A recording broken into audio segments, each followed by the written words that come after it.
Welcome to Learn at Work, a webinar hosted by the journal Work, a journal of prevention, assessment, and rehabilitation. We're so delighted that you're here today to listen to this fascinating webinar that David will be giving in just a few minutes. I do want to introduce myself. I'm Karen Jacobs. I'll be the moderator. I'm the founding editor of the journal Work. And again, we're delighted you're here. I want to encourage you to please go to the Work Journal website at workjournal, one word, .org and learn more about what we're doing. We have 3 blogs. All of our Learn at Work webinars are there, and we'd love to hear from you. So let's get started. David, I'm turning it over to you, and welcome. Thank you for introducing yourself. Thank you very much, Karen. My name is David Strauser, and I'm at the University of Illinois at Urbana-Champaign, and I'm in the Department of Kinesiology and Community Health, and I run the Work and Disability Lab at the University of Illinois as well. It's a pleasure to be here today, and I look forward to talking to you all about the topic of the conceptual framework to promote work and well-being of individuals with traumatic brain injury, or it's based on the article Conceptual Framework to promote the career development of people with traumatic brain injury. So we'll get started here, and let me kind of talk about what I'll be doing today. Here's the time that we have together. First, I want to just give you a brief overview of employment issues and well-being issues as it relates to people with traumatic brain injury, then progress to starting and introducing the work and well-being model. And then I'll talk a little bit about how this model can be used to promote overall work and well-being and used in the areas of particularly service, research, and also policy. I'll touch on the policy briefly. That's not an area of major emphasis of this project or this presentation, but we'll talk about it a little bit, how it can be used from an organizational perspective. In terms of traumatic brain injury, we see here that traumatic brain injury is, from the World Health Organization, a global public health crisis, and growing in significance. Certainly, that's a combination. We're understanding more about traumatic brain injury as we move along. And we're understanding how widespread it is.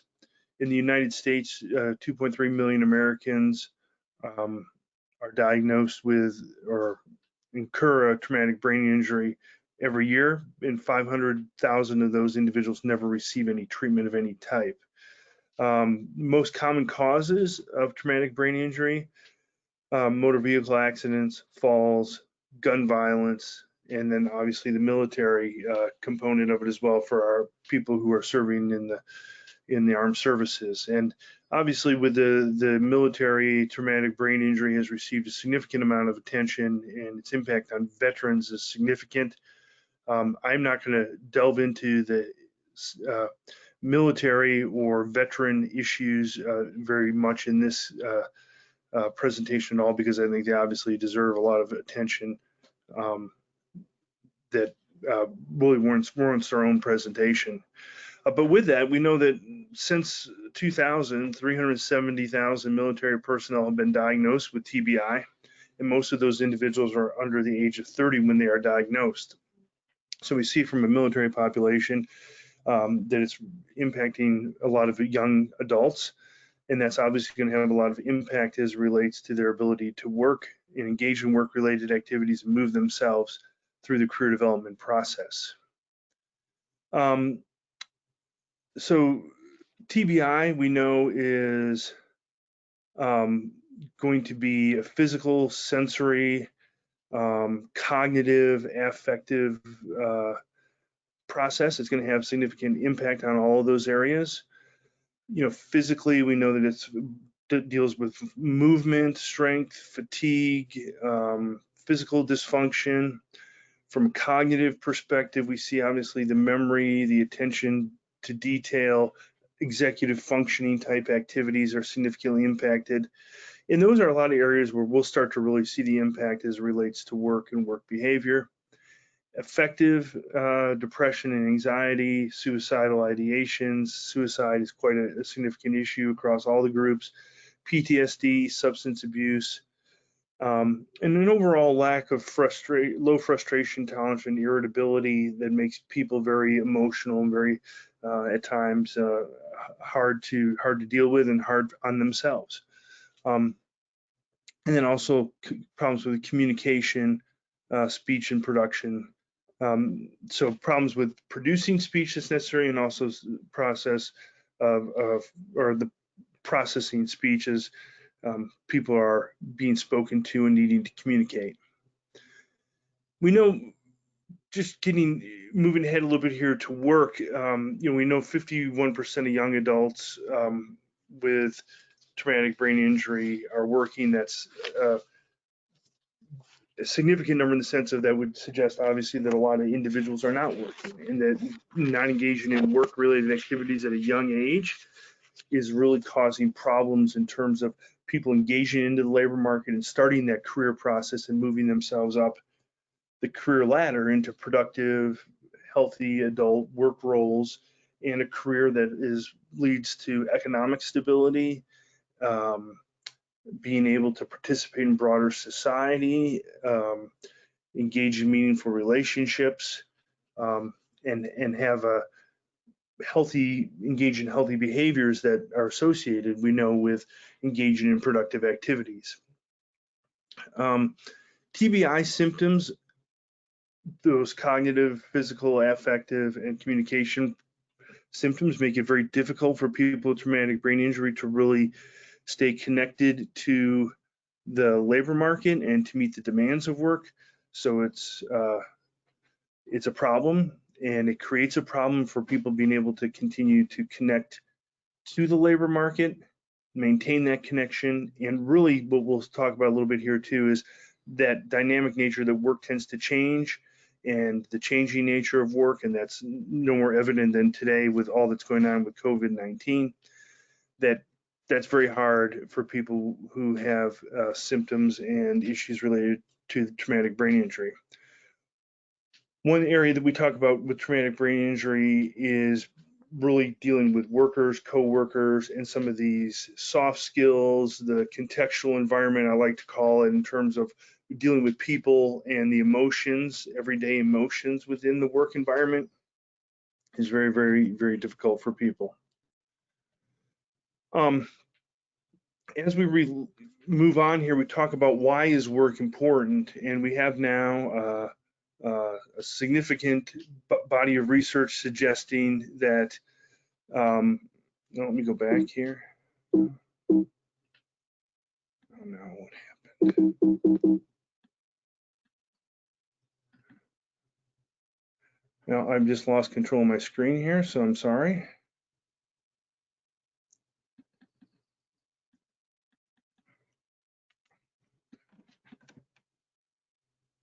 Karen, I don't know if you can help me here or not. I don't know what just happened.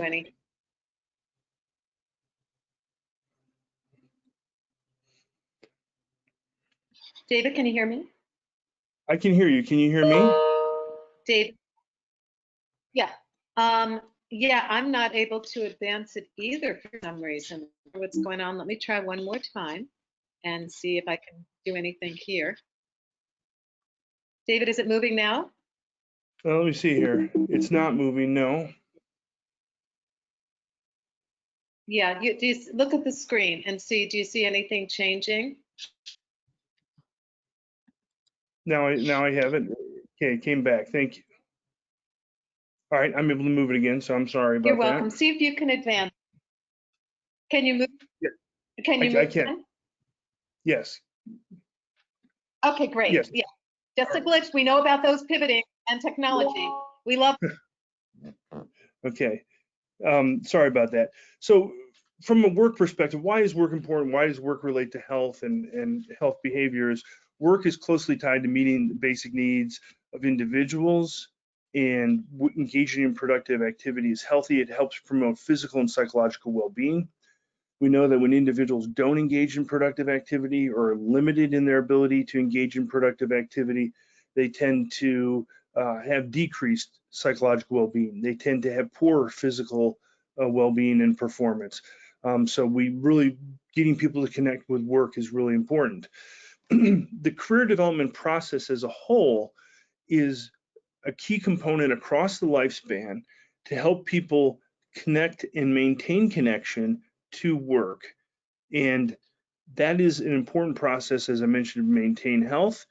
And it's a cognitive and affective and behavioral process that is impacted by the person's environment or contextual variables. No more evident do we see that right now with the coronavirus going on here too, where people are being disconnected, the stress levels that are going on, the uncertainty potentially about safety in the work environment, working from different platforms. Those are all creating problems for people. We just had a little technology glitch here ourselves. You know, these are all putting strains on people, and that's something that helping people maintain that connection is important. And when we look at people with traumatic brain injury, it's hard for them given the symptoms and the residual effects of the traumatic brain injury. But when we look at maintaining connection to work or connectivity to work, there's three dimensions that I think are really critical for us to understand and keep aware of, and these tend to be somewhat of a cyclical process as well. There needs to be an awareness that people need of who they are and how they relate to the world of work, and we'll talk about this a little bit more, about how to acquire or maintain access or get access to educational and work experiences, and then also how to maintain connection to that work environment, the employment environment, that school environment, once they have entered that and secured that career or work or employment activity. So that's kind of as a backdrop here of why I think this is important and why what this paper was about with people with traumatic brain injury was, okay, people with traumatic brain injury have these symptoms. As a result, they're having struggles with work and maintaining the connection to work in the work environment. And how can we better have a model, a conceptual model to help both researchers, clinicians, and policymakers better understand how these factors influence the connection to work and overall well-being. And that's what really, when we look today, what I really want to do, and main purpose of this presentation, in my opinion, is to introduce to you the Illinois Work and Wellbeing Model. And this model, to me, provides a framework for us to understand how individual factors, environmental factors, functioning impact career development, which in turn impact overall participation in society and overall well-being. And so we'll see this as we unfold here. The work and well-being model is focused an interactive model on contextual, career, and participation domains. And we'll define those in detail as we move forward here. It's grounded in the ICF, the International Classification of Functioning. You will see remnants of that throughout the model here. They might be labeled a little bit differently, but really the core of this model is to look at how personal and environmental factors impact functioning, or as I sometimes call it, limitations, and how that impacts overall participation. So you'll see those in the model. We don't get too much into body structure and function, or body and structure, because most of the times in the rehabilitation settings that I work in as a psychologist or rehab counselor type person, we do very little to help physically address the physical restoration part, but more of how does functioning interact with environment and personal factors to maximize participation. As I mentioned here too, it really, I think what the strength of this model is try to look at the interconnectivity of these personal environmental factors and how they impact overall participation.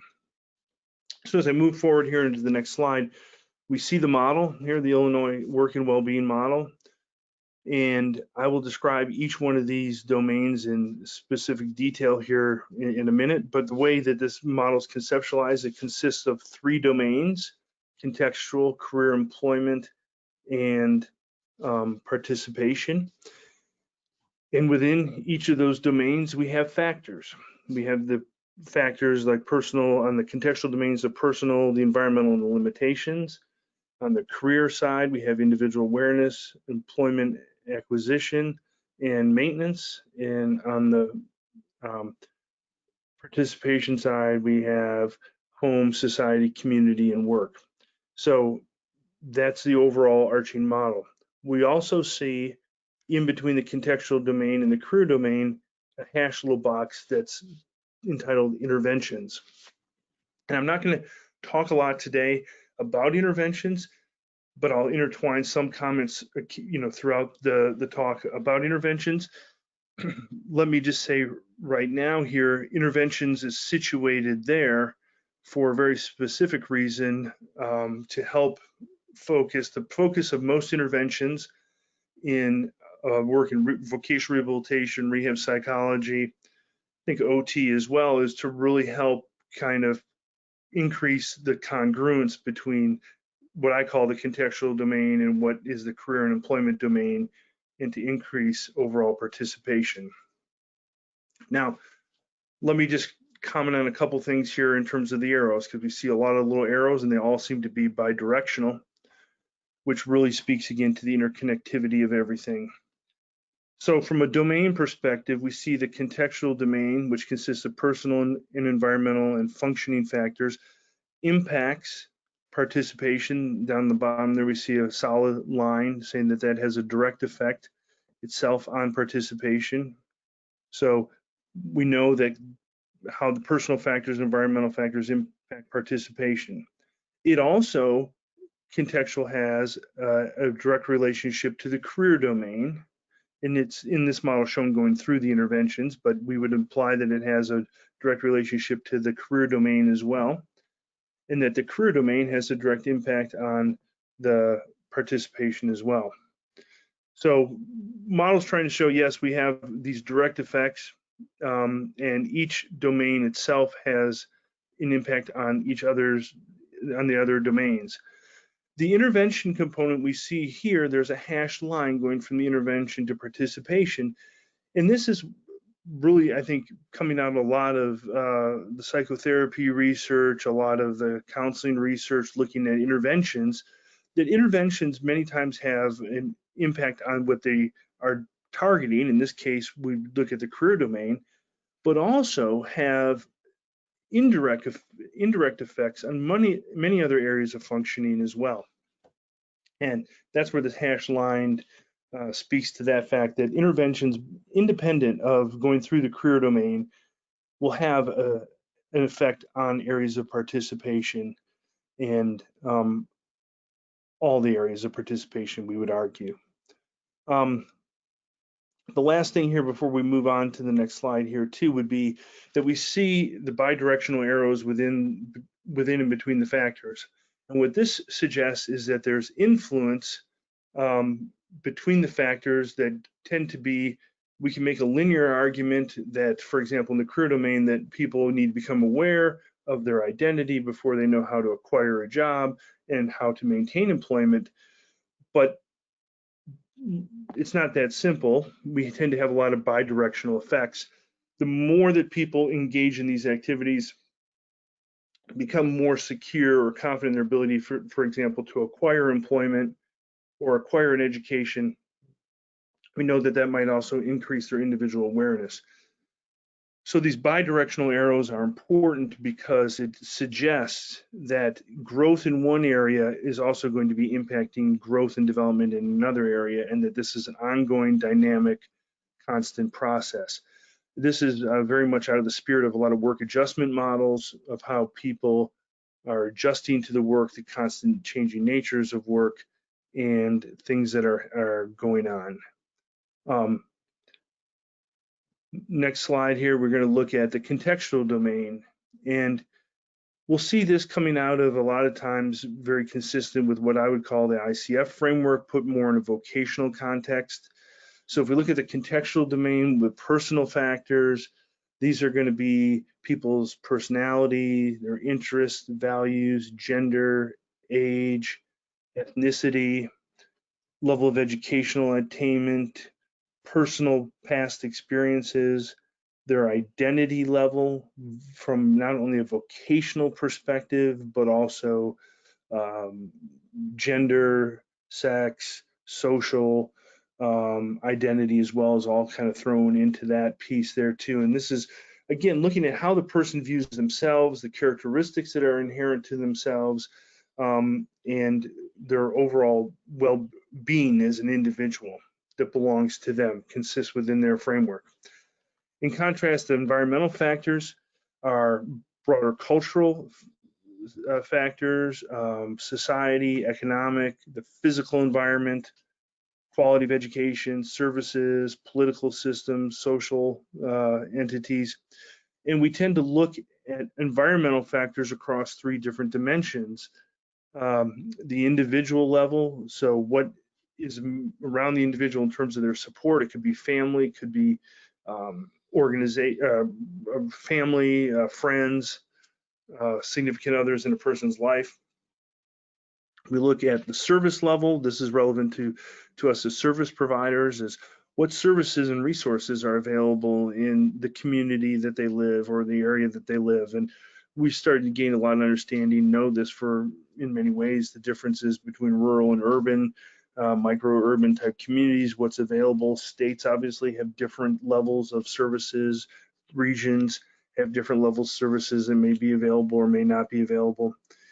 And then also that the broader environmental factor would be the cultural legal level as well. What's going on with our overall disposition of attitude as a whole. We have a lot going on right now in the country, obviously, with stuff that's going on where we see some significant divides in terms of attitude and presence.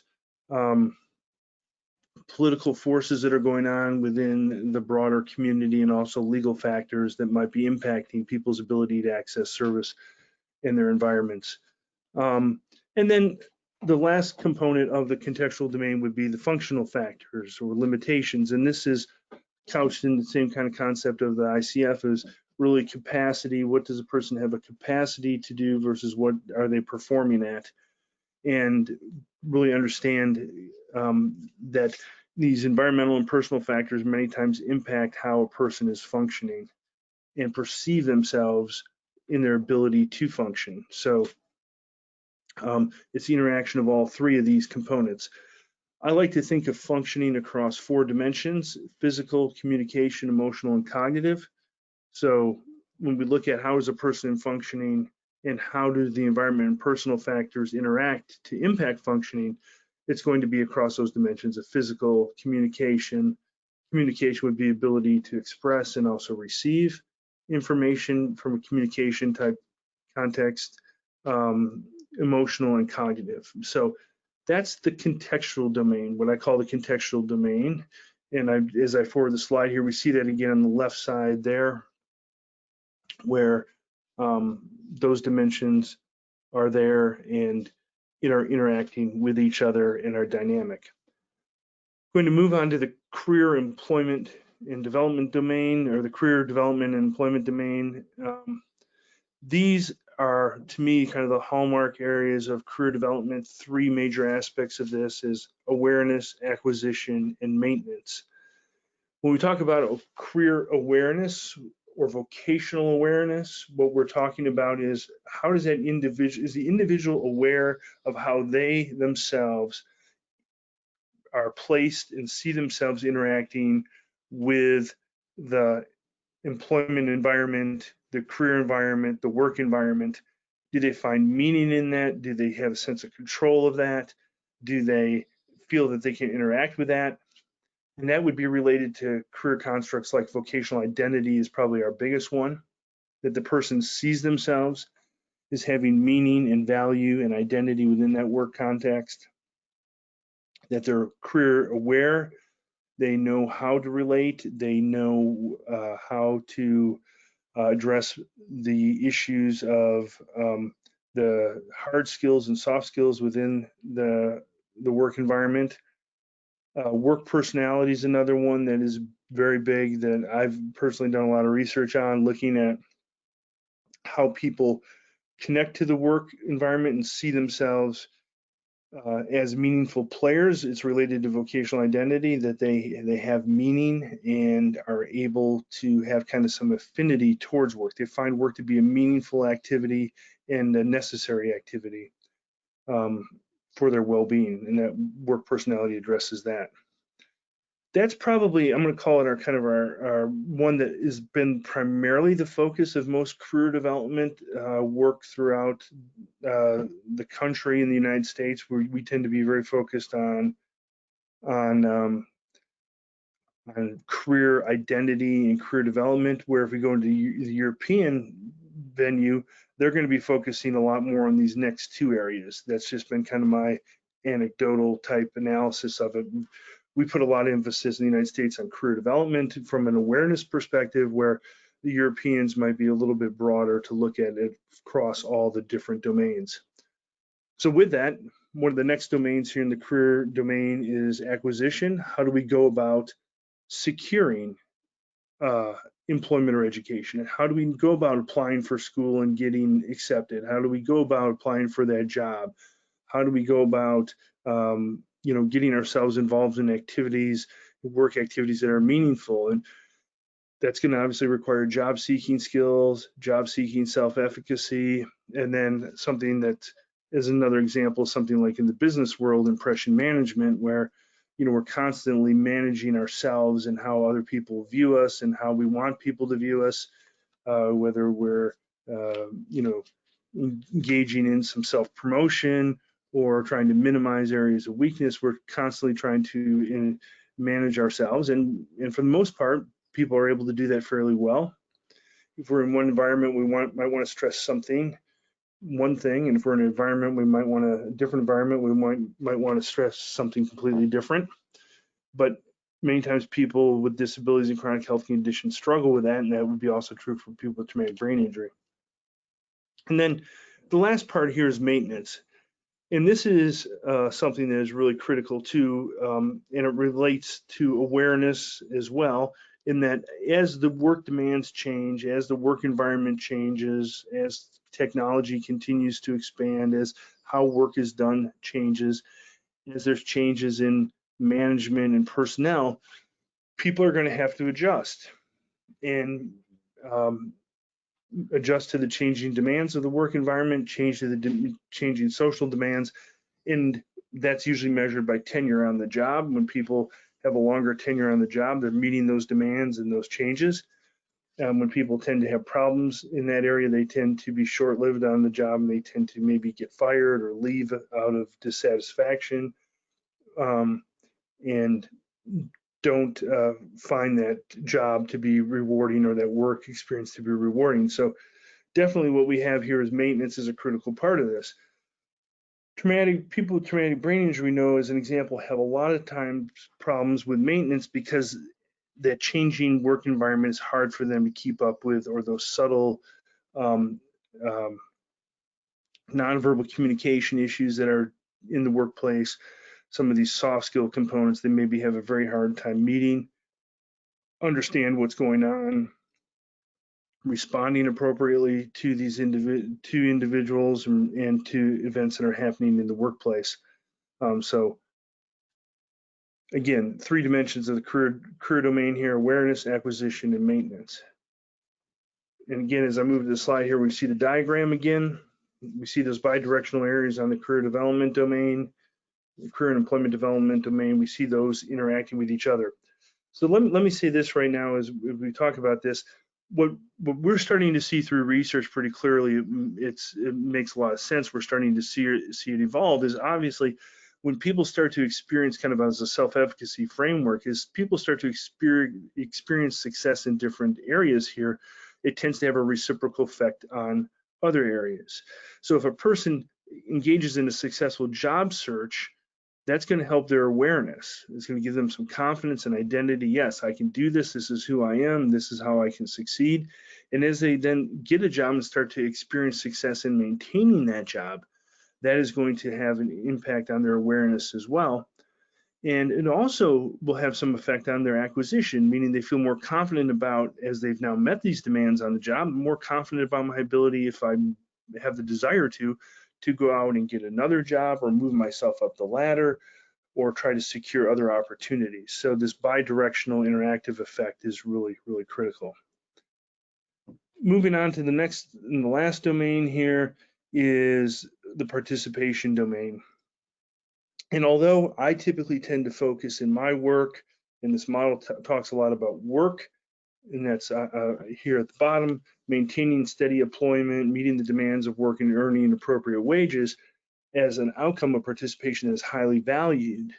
What we also really stress here is the interconnectivity of all four of these major areas.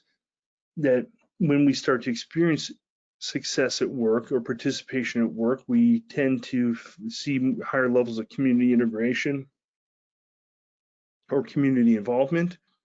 We see people engaging in more social and society appropriate activities, whether that's increased levels of social and intimate relationships. We start to see that participation start to increase quite a bit. And then also in the home environment being able to live more independently on their own, engage in better self-care, potentially engage in better activities of daily living. Now, again, these are what I would call the factors that would be measured or things that we would look at in terms of outcomes, and those outcomes are going to be very different based on the person and what their needs might be. A person with traumatic brain injury can have a spectrum of levels of functioning, or a broader spectrum of functioning, from obviously very high functioning to maybe very significantly impaired. And so our outcomes and participation outcomes in these areas, these four factors might be very different for people based on their needs. And moving forward here, and let me move back to this slide here, we'll look at the diagram again. I think what's important to mention, and I haven't mentioned it till now, and I apologize, is that this model really is individually based, meaning what is awareness, what's acquisition, what is maintenance for one person might be very different for another person depending on what's going on in the contextual domain. Obviously, people with more severe impairments, severe limits in their functioning, are going to have different outcomes, and we should expect to see different things there as a desired outcome versus people who might have less severe disability or less significant impact in terms of their impairments. But we also know, again, too, that it's the interaction of these factors that are really, really critically important as we move forward, too. Okay, so that's a very brief overview of the model, and it's starting to get a lot of use. I've done a lot of work with it in the area of cancer. We're applying it to other areas of disability and chronic health conditions, and we're seeing a lot of support for the areas of functioning and how these personal environmental factors relate to functioning, and how people's areas of functioning or levels of functioning impacts those domains, the domain, career domain, and the factors within that domain. One of the key components here as we're moving forward is to apply this model, is to look at how this model can be utilized for analytic perspectives, from whether it's a service, research, or community or organizational perspective. Is this model promotes what I call multi-level analysis, and it allows us to look at primary, secondary, and tertiary factors or effects. And what we could see here is, going back to this slide here, we could see a direct effect would be a functional limitation of, let's say, limited physical mobility, somebody has limited physical mobility. That perception and that realization and that limitation of being physically impaired would have a direct effect potentially on the person's individual awareness. And I would call that a cross-domain effect. So it goes from the contextual domain and has an impact to the other domain, being the career domain, and we call that a cross-domain direct effect. Okay, so that's one way we can start to look at it is across the domain, and that would be a primary impact. A secondary impact would be that the person, as a result of maybe a diminished or lower levels of career awareness, or maybe a lower level of vocational identity, could then also start to view themselves maybe as, maybe I'm changing maybe what I value, or maybe I'm changing kind of what I'm, is important to me, whether that's good or bad. That might have what I would call a secondary effect, which would be the individual's awareness could potentially have a secondary effect on the person's personal factors back in the contextual domain. So again, an cross-domain impact. So we can look at it as a primary impact, then a secondary impact, and the last part would be the tertiary impact, where we'd say, okay, now that the person might have some personal, because of their decreased awareness, they might start to have a more negative view of themselves, and so that might increase potentially some depressive symptoms, or for some negative affective symptoms, which might actually cause more limitation or decreased functioning. That would be a tertiary effect, and that would be what we would call a within domain effect, because it's between factors of the personal factor and the limitations or functioning, which would be in that domain as well. So to summarize this real quick, what I think this model allows us to do is look at levels of effect, primary, secondary, and tertiary. And I think that's important because many times, certainly in the areas of employment, in career research, and potentially occupational research, we don't do enough to really look at what the, outside of the primary effect, what are the other effects that these vocational impairments or occupational impairments might have, and how they impact the overall individual's level of functioning. So the impact of the limitations on the individual awareness is an across-domain primary effect. I would argue we tend to do a good job of identifying that, but we don't necessarily do a great job of is the secondary effect of the individual's awareness maybe having an impact back on personal factors. That would be a secondary cross-domain effect, and then how that change in personal factors might impact limitations, which is a tertiary within domain impact. I think the big takeaway here is what I would say is really trying to look at and be aware of the primary, secondary, and tertiary effects of how engaging in work impacts the individual. We could do the same thing over here for society as well. Individual awareness could have a direct effect on work, be a cross-domain primary effect. Working could have then an impact on how persons engage in their community, which would be a secondary within factor community, or within factor effect. And then community could also impact how a person engages in society or their social relationships, which would be a tertiary within factor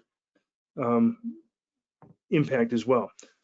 So again, being able to use this model to kind of conceptualize how things might be being impacted and where the points of impact are, what are the primary, secondary, and tertiary impacts, this model allows for that. So I've already talked a little bit about within and across domains. We'll talk a little bit about this too in terms of service, research, and policy. And we can see how it impacts each one of those areas and can be used to analyze work in these areas. Okay, so go from an organizational perspective to start out with here. When we look at the model, we can apply the model. Organizations can use this model to look at where their points of emphasis are, kind of in a program evaluation framework, to say, okay, where are we in terms of serving our individuals, and where are services, and where are services having impact, And more importantly, then what other factors do we need to consider? And if we're looking at, for example, transition school to work is a big issue right now with the WIOA. We might be saying as a school district or as a vocational rehabilitation agency, we're going to provide these required services by the WIOA, and that would be something that would be existing within the career domain. But what we need to understand potentially as well is as we provide those services, how might the individual's contextual domain be reacting? How are they reacting as individuals? How are their person's environment and environmental factors interacting with the career domain as well? And how does all that impact an individual's area of functioning? For example, we know times if we don't address family issues, many times with kids with chronic health conditions, and a lot of my research and work has been done with young adult cancer survivors where families are very involved. If we don't bring the families in on this, they tend to not support or sabotage or kind of try to derail the vocational activities, not out of malice in any way, just maybe out of their own uncertainty, maybe out of their own fear, maybe out of their own lack of understanding of what's going on. So this model allows organizations to say, okay, where is our service delivery framework right now? Are we taking into account maybe all the things that could be impacting our services? Do we need to broaden our services, be more inclusive of the participants or stakeholders in our services? And do we need to provide some other types of services? Just real quick as another example of this, working a lot right now with the state vocational rehabilitation agencies who are providing direct services to individuals.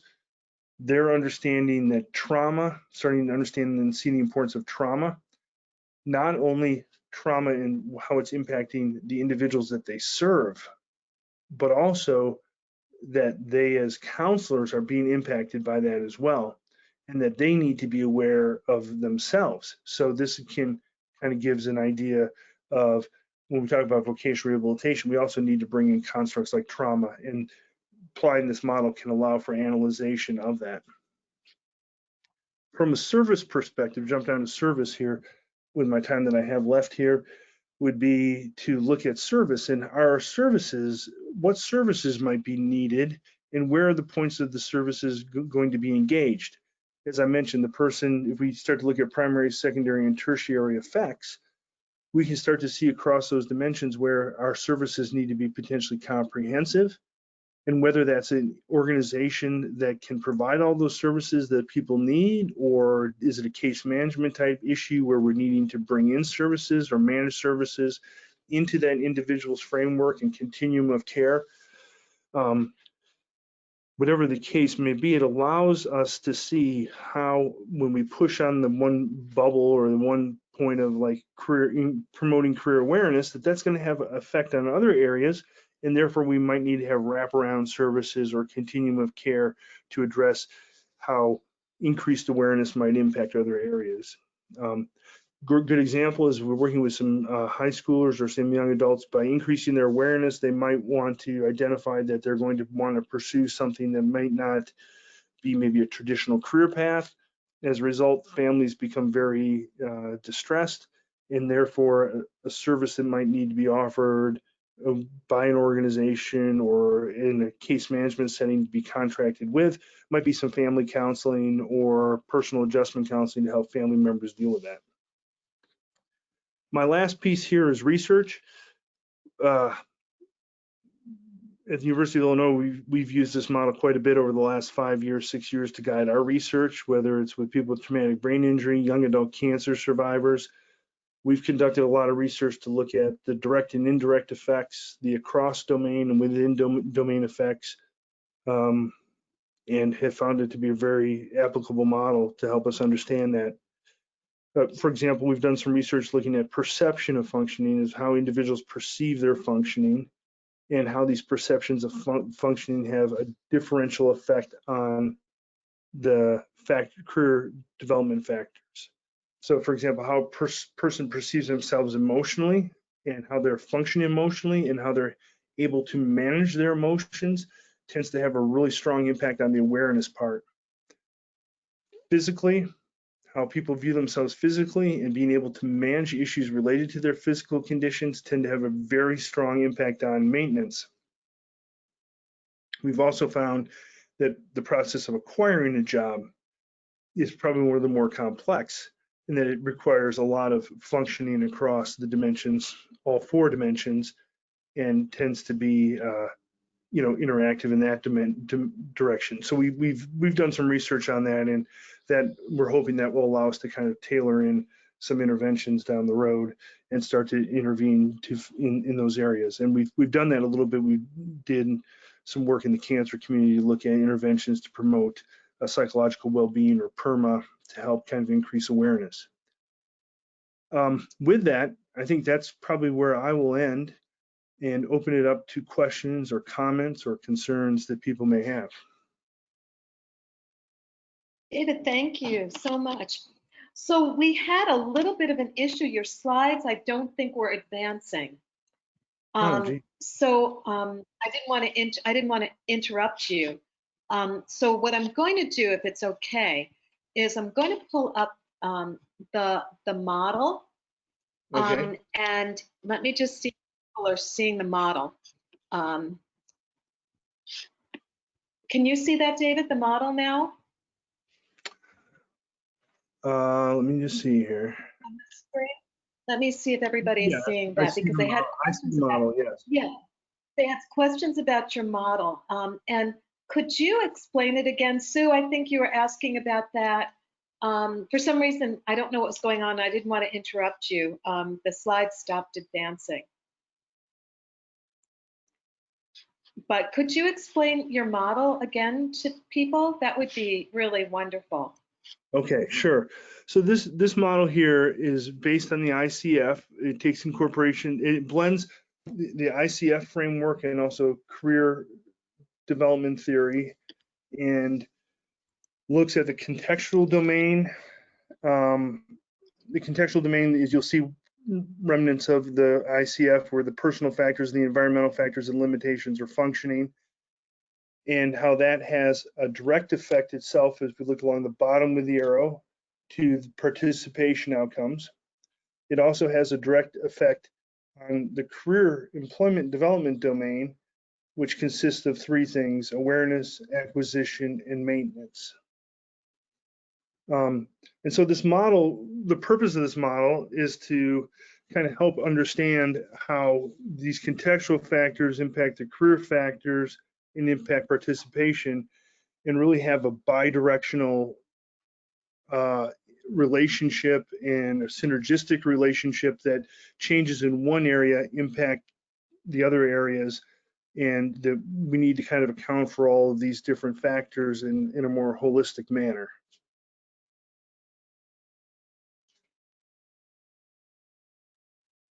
Does that help? Yeah, thank you. Yeah, I'm corresponding with the people who are attending right now. That was helpful. Thank you so much. One of the questions I wanted to ask, you talked about future research. Do you think that COVID is going to have any impact, or I shouldn't say any, what impact do you think COVID would have with you starting any new research project now? Yeah, so COVID is, maybe I'm hearing 2 questions in your one question. From a practical perspective, you're talking from a researcher perspective, COVID is going to have a significant impact on how we do research with subjects that are in the community setting. A lot of the work that I do is in lower income or economically disadvantaged, marginalized worker area, and we know that they're at higher risk for COVID, being impacted by COVID, and frontline workers. So we're going to be having protocols at the university and the work that we do that's going to be dictating for our safety and for their safety how we interact with the subjects and how we gather our data. And I know there will be enhanced issues related to IRB as it relates to that. From a perspective of a career and work researcher, I think there's a lot that is going to be looking at how COVID impacts people across all sectors of society and how it impacts work and how it impacts our contextual factors, our personal levels related to stress, our family environments, limitations that might be residual from having COVID. So we got this going to have a major effect, I think, on work and how work is going to be done in the future. We also know, just real quickly, that there's certain sectors of the society that are going to be extremely vulnerable right now to losing employment opportunities, like the service sector, and that's going to have a very disproportionate effect on a certain group of people in the United States. Yes, thank you so much. And, you know, I think now we really, you were speculating. I don't know if any of us can truly predict the impact that it's going to have on the future of work for, individuals with traumatic brain injury and individuals in general. I think your model is great. As an occupational therapist, it really pulls together, how we perceive looking at the contextual domains as well, and the career employment and development domain. One last question for you. If your research reached, say, the media, social media, TV, radio, news, what headline would you like to see them focusing on regarding the work that you do? I think, whether it's, in a broad sense, Karen, I think what I'd like people to take away from it is this connection between work and health, is that engaging in productive work and productive work activities impacts people's health and well-being, and that would be a major emphasis of what we're trying to accomplish, whether it's occupational therapy, vocational rehabilitation, psychology, whatever these areas are, that we're really trying to promote people's overall health and well-being through engaging in work activities, and how critically important that is to well-being. Great. That would be a headline that I think people would turn the page to continue reading the story and how important it is. And I think during this time with COVID, that people were able to, in some cases, be able to work from home, help them. However, we all know that being able to communicate with coworkers in a work environment is so helpful for well-being as well. So work, depending on where they are contextually, will be really important. I think any last thoughts? Oh, yes, David. Yeah, just real quick, I think it's a great comment. And I think one thing to really kind of keep in mind with that too is, unfortunately, in my opinion, this is falling along the domains that so many things are, or dimensions that so many things are right now. People who are well off educationally, economically, have more flexibility in their ability to work. And I think from what I've seen, have done fairly well with being able to continue to work and meet their work demands from remote settings and working at home.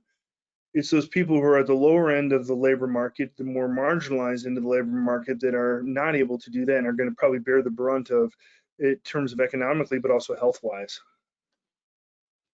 David, you're so right. And I think what happened with COVID is we really saw a bigger divide in people, the inequity for people in employment, for education, for everything.